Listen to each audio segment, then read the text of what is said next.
Assalamualaikum warahmatullahi wabarakatuh.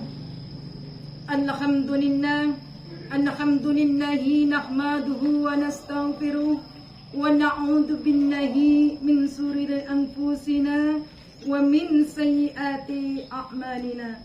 May yahdihillahu fala mudilla lahu wa may yudlilhu fala hadiya lahu.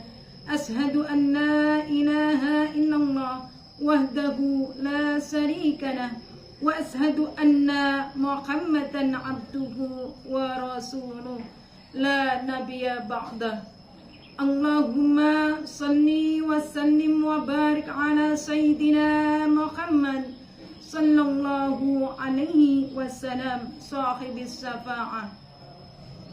Pertama-tama marilah senantiasa kita bersyukur kepada Allah Subhanahu wa ta'ala atas limpahan karunia-Nya berupa kesehatan, kesempatan yang diberikan kepada kita sekalian, sehingga alhamdulillah sampai pada kesempatan hari ini kita masih dalam keadaan sehat walafiat, tak kurang suatu apapun. Kedua kalinya sholawat beriring salam mudah-mudahan senantiasa tercurahkan kepada beliau junjungan kita Nabi besar Muhammad sallallahu alaihi wasallam, karena beliaulah satu-satunya nabi yang kita harapkan berkah syafaatnya kelak di yaumil kiamah. Pada pertemuan kali ini kita akan membahas macam-macam darah dan cara mandi wajib. Sekarang macam-macam darah haid apa sih itu haid? Setiap wanita yang akil balik pasti mengalami yang namanya haid. Dan apakah setiap darah yang keluar dari farji seorang perempuan itu adalah haid? Belum tentu. Jadi ada 5 syarat atau rumus untuk mengetahui bahwasanya darah yang keluar dari farji seorang perempuan itu darah haid ataupun bukan.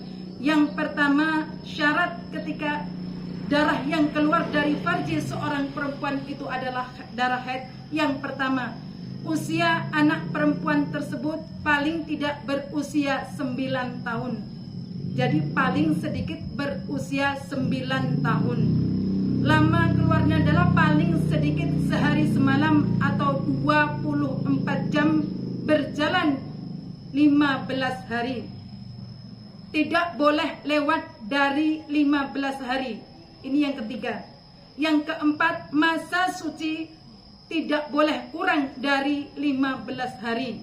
Yang kelima, tidak boleh didahului dengan kelahiran. Jikalau 5 ini sudah terpenuhi, maka darah yang keluar dari farji seorang perempuan boleh dikatakan darah haid ketika 5 yang saya sebutkan tadi sudah terpenuhi. Tapi ketika salah satu di antara 5 ini belum ada, maka darah tersebut belum dikatakan darah haid, bisa jadi darah istihadah.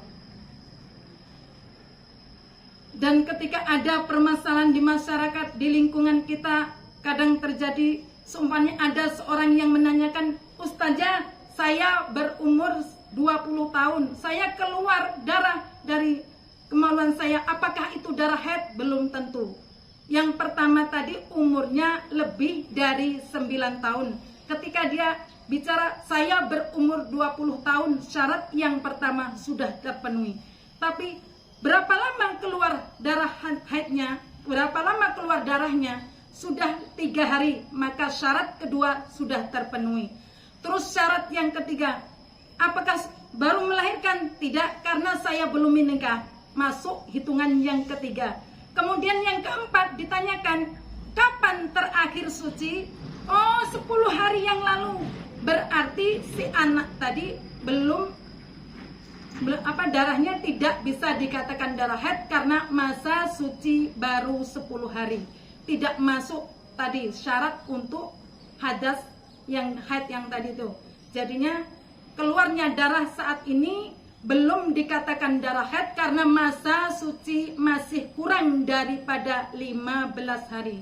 Di dalam kitab Safinatun Najah dikatakan paling sedikitnya haid aqallu haidi yaumun wal lailatun, paling sedikit haid itu sehari semalam. Sedangkan wa ghalibuhu sittun aw sab'atun, kebiasaannya haid itu datang kepada para kaum perempuan itu 6 sampai dengan 7 hari. Wa aksaruhum khamsatu asara. Sedangkan banyak-banyaknya haid itu adalah 15 hari. Jadi ketika lewat dari 15 hari itu bukan darah haid, melainkan telah bercampur antara darah haid dan istihadah. Sekarang untuk mengetahui macam-macam darah haid. Darah haid ada 5 di sini. Yang pertama hitam pekat, yang kedua kehitam-hitaman, yang ketiga merah, yang keempat kuning, yang kelima itu keruh. Jadi 5 macam darah ini perlu diketahui. Untuk apa? Untuk mengetahui ketika kita terkena istihadah besar atau istihadah kubro. Tapi ketika seorang wanita datang haid secara lancar, normal, biasa, sehari, 2 hari, sampai 6 hari suci, itu tidak perlu, tidak penting mau darahnya keluar merah, pekat, atau kuning, sama, itu darah haid, hukumnya sama. Tapi ketika terkena istihadah bagaimana? Ketika seorang wanita haid kok melewati 15 hari, itu telah tercampur darah haid dan istihadah. Kalau istihadah lewat dari 15 hari, sholat masih wajib. Wajib sholat, wajib puasa. Wajib masih boleh melayani suami karena seorang yang istihadah adalah dalam keadaan suci. Sedangkan sifat darah ada 4 di sini. Sifat darah ada 4. Yang pertama kental. Yang kedua berbau menyengat atau anyir. Yang ketiga berbau tapi tidak menyengat. Yang keempat encer. Ini sifat darah. Lagi-lagi bagi seorang wanita yang normal, datang haidnya ketika mereka sehari, 2 hari sampai 6 hari suci tidak seberapa penting karena mau mereka keluar darah apa itu kental, encer, mau berbau itu tetap sama hukumnya darah haid.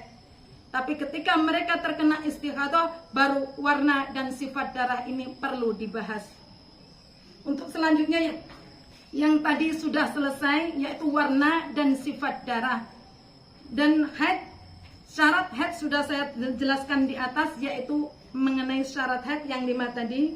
Yang pertama usianya harus di atas 9 tahun.